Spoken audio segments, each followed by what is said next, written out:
First of all, why have you been so vocal about it? Okay, so the real answer has always been because I've been very close to the Malay community.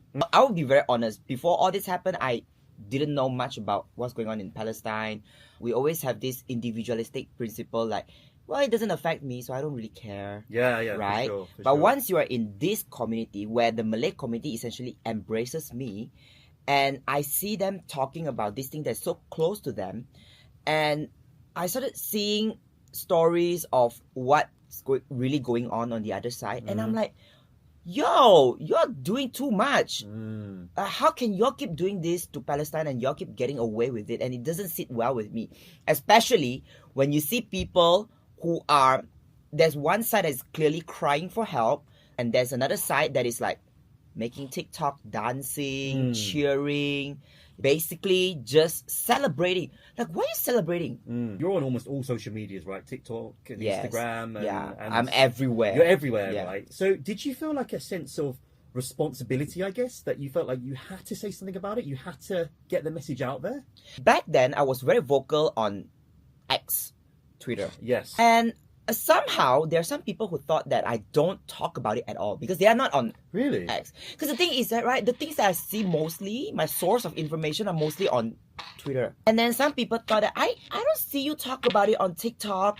You don't post it on IG. I don't just exist on TikTok or Instagram. I'm everywhere. But like, if you follow me on these platforms, then you would know my stance. I was at the rally. I even have a video. I remember seeing your videos. You were filming this at 4 a.m. in the morning. Was this something that you had planned to do at some point? Or was it really, you just woke up and you were like, you know what, I've got to do something. And this is what came to mind. I feel like this is kind of like a spur of the moment. The inspiration just struck me out of nowhere. I was minding my own business. And then I don't know why. I just took a glance and I was like, I have that board there. I look at the board and it's empty. And I'm like, you know what? What we can do with that board, let's just play lecturer for a minute. Because there are still people who don't know what or who or where Rafa is.